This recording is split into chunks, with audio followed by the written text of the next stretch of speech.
মুখ্যমন্ত্রী অধ্যাপক ডাক্তার মানিক সাহা আজ সাবরুম মহকুমা হাসপাতালে প্রথম ব্লাড সেন্টারের উদ্বোধন করেন। পরবর্তী সময়ে তিনি ভার্চুয়ালি ৬,২২,২৫,০০০ টাকা ব্যয়ে পশ্চিম জলেফায় আয়ুষ হাসপাতাল এবং অগ্নি নির্বাপক কেন্দ্রের ভিত্তিপ্রস্তর স্থাপন করেন। মুখ্যমন্ত্রী ছাড়াও অন্যদের মধ্যে উপস্থিত ছিলেন সমবায় মন্ত্রী শুক্লাচরণ নোয়াতিয়া, প্রাক্তন বিধায়ক শঙ্কর রায়, স্বাস্থ্য সচিব কিরণ গিত্তে, NHM এর MD সাজু ওয়াহিদ প্রমুখ। মুখ্যমন্ত্রী বলেন, জনগণের মৌলিক চাহিদা পূরণ করাই হচ্ছে সরকারের মূল লক্ষ্য এবং সরকার সেই দিশাতেই কাজ করছে। তিনি বলেন, বর্তমানে রাজ্যের স্বাস্থ্য পরিষেবা অনেক উন্নতি হয়েছে। সাবরুমে এই ব্লাড সেন্টারের উদ্বোধনের ফলে মহকুমার বহু মানুষ উপকৃত হবেন বলে জানান মুখ্যমন্ত্রী। আজকে ইনঅগারেশন হলো, আগামী দিন তার সুফল নিশ্চয়ই সবাই পাবে।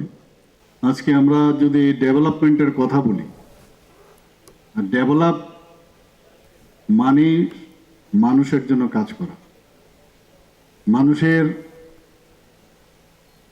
যে মৌলিক যে চাহিদা, যেগুলো তাদের রাইটস আছে, সেই রাইটসগুলো পৌঁছানো খুব দরকার।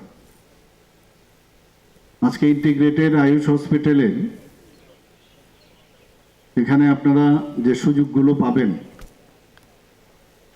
এই বিষয়ে আমরা সবাই জানি যে এখানে আয়ুর্বেদাই হোক, যোগা হোক, হোমিওপ্যাথি, এগুলো কিন্তু এখানে এই সুযোগগুলো পাবেন। তো এন্টায়ার এলাকায় মাননীয় প্রধানমন্ত্রীজি এই আয়ুষকে নিয়ে খুব, এটার উপর কিন্তু উনি খুব জোর দিয়েছেন।